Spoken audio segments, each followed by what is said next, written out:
Coming up, a severe disease for dogs could spread to Iowa City. And later, yeah, I've done the therapy dogs and then like the snacks that they provide throughout the week. And then I got a massage my freshman year here. And it's another game and yet another record for Caitlin Clark. Iowa City gets a break from the cold weather. All that and more coming up on this Friday morning edition of DITV News. Don't go anywhere. DITV News starts right now.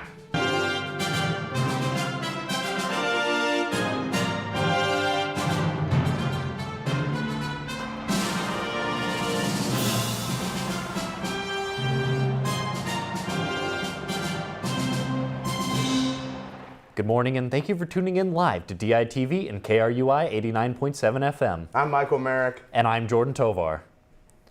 Severe respiratory illness in dogs is spreading quickly across the nation. The flu has reached Iowa in the Quad Cities and Des Moines. The symptoms are similar to kennel cough and can even result in death. As the respiratory illness gets closer to Iowa City, shelters, vets, and kennels are taking necessary precautions to keep the dogs safe. We do a lot of cleaning, so we sanitize and clean every day. That's one emphasis I try to, make sure I get to the staff, just because we already have, diseases like kennel cough and giardia and all these other things. So we try to make sure we sanitize and clean like a hospital. Iowa City hasn't seen a virus like this since the beginning of the COVID-19 pandemic, when there was an increase in severe cases of kennel cough. Both dog owners and professionals are increasing safety measures to stop and maintain the spread. A trans solidarity protest is planned this afternoon on the Pennacrest. The demonstration is in support of the 6 protesters who were arrested in November after the Young Americans for Freedom invited detransitioner Chloe Cole to speak on campus. Arrests were made a month after the protests for what Iowa City police described as disorderly conduct and interference with official acts. You know, Michael, I've been enjoying this warm weather as of recently. Yeah, Jordan, whenever we can just push back that cold front in kind of the winter wonderland of Iowa City, it makes me a little bit happier. For sure, and to see if it continues, we have DITV's Ryan Lynch live outside now with our forecast ahead. Tell Ryan to go. Thanks, guys. Today's weather is looking to be a little warmer than it has lately. Today, we should expect it to be partly cloudy with a low of around 36 as we get into the day, and we'll see a high of around 57 degrees. Tomorrow the temperature will fall back down as we get a high of only 43 degrees. Looking ahead in the week, temperatures should cool back down. Sunday should have the coldest weather, with it only warming up into the 30s. For the rest of the week, the lows should be around the 20s and 30s.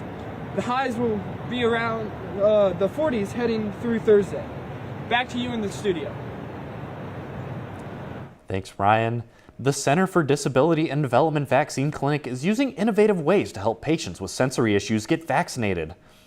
Protecting children from illness is a priority, but some children have challenges when it comes to medical care. Everybody needs help with something. And it's very hard to understand, to walk in the shoes of someone with a sensory issue unless you've walked in their shoes, unless you have a sensory issue. And so there's no shame attached to being very, very frightened of something. Vaccine techniques the clinic used distract children with sensory issues to make the vaccination less stressful, and these techniques help these patients fight diseases by getting vaccines so that they are able to be safe while in public. Finals week is creeping up, along with all of the stress and anxiety that comes with. DITV's Hannah Lipsky has more on how the university is hoping to help students relax. Finals week is one of the most stressful times of the year for Hawkeyes, and the Division of Student Life plans events hosted at the IMU to help students de-stress and find some fun. The week kicks off on Monday with the popular pancake breakfast starting at 7 and going till 11 a.m. There are free snacks, hot beverages, games, and much more throughout the week. Basically, it was just begun to show support for the students during stressful finals week. Iowa has added resources to help with stress and mental health as well. The therapy dogs, that's the best one. Resources include a meditation room, yoga, massages, and therapy dogs. New this year are drop-in hours provided by student care and assistance. We want to make sure that, everyone, people have scheduling conflicts and things. We want to make sure there's something for everybody throughout the week. Even though all the activities attract crowds, there are some fan favorites students are looking forward to. therapy dogs, and then like the snacks that they provide throughout the week. And then I got a massage my freshman year here. Probably the therapy dogs. The therapy dog session. I'd go to the Casey's Pizza. I would say the puppies, just because I have 2 dogs at home and it's very therapeutic to just relax and play with them. Finals at the IMU concludes on Thursday, and make sure to get there early because everything is first come, first serve. From the IMU, this is Hannah Lipsky, DITV. The University of Iowa Police Department has now opened a new campus safety office. DITV News Director Ashley Wheel is live there now with new updates. Yeah, thanks, Jordan. You can see I'm live here in the old Capitol Mall, where right behind me is the new campus safety offices. They used to be located in the basement of the old Capitol Mall, which is still being used, but officers are excited to have this new and updated space right here on the first floor. To expose the space to the community as much as possible and let them know that they're welcome here. This space literally does belong to them. Services at this new location include lost and found, fingerprinting capabilities, community outreach, a threat assessment team, and a private space for student care and assistance. The goal of being on the first floor is to be more visible and accessible. If this was here when I started, it would have made my first time coming to campus safety to sign up to do the Citizens Police Academy a little bit easier, because I was like, I'm in a parking garage, where are they at? They are excited that they are hopefully going to draw more traffic here from both the community and students because they are now right here and easy to find. Back to you in the studio. The lineup for next year's Mission Creek Festival in Iowa City will be announced today at noon. Mission Creek Festival is a 3-day music and literature festival in downtown Iowa City. The festival focuses on independent musicians and writers from across the world. Last year's headliners included the likes of Cat Power, Michelle Zauner, and surprise performer Snail Mail. This festival is scheduled for the weekend of April 4th through the 6th in 2024 and will feature 30-plus performers over the course of the event. On Wednesday, John's Grocery celebrated 75 years of business. The Iowa City staple was opened by John Alberhaske in 1948 and is one of the only surviving corner groceries in Iowa City from that era. The business is carried on today by Doug Alberhaske, John's grandson, who has worked in the store since he was 6 years old. And being the last one meant that people cared about us and we cared about our community, and that we've had a great location and have been able to not only survive but thrive all these years. To celebrate this anniversary, John's Grocery hosted a holiday open house. The corner store offered samples from over 10 different distilleries, breweries, and wineries, and even held a raffle with the prize being a bottle of allocated bourbon or whiskey. A U Iowa alum has won a global contest hosted by social media platform BeReal. The contest, dubbed The Realest Person on Earth, asks users to submit a post featuring them being truly real. The app prompts its users at a random time each day to take a picture using both the front and back camera at the same time. Because obviously during a pap smear exam, you don't want to focus on what's going on whatsoever because it's so deeply uncomfortable. So I got the notification while the speculum was inside of me and the exam was going on. And so I was like, you know what, this is never going to happen again. I'm not going to explain this at all. I'm just going to take the picture. So I just quickly snapped the photo. And That's right. U Iowa alum Alexander Fenton won the Realest Person on Earth by posting a BeReal during a pap smear at Student Health. I don't know how it gets any realer than that. Something that was pretty real this week was the Iowa women's basketball victory this week. Yeah, Jordan, it was a pretty big and real victory for Iowa. And DITV's David Consuelos has more on the Cy-Hawk game and how Caitlin Clark once again made history.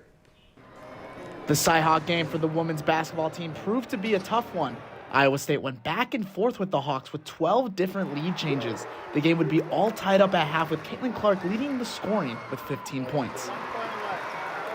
You're going to play against teams that slow the ball down, and we don't enjoy playing that way, but other people do, and that's fine. If that gives them the best opportunity to win, they're going to do that.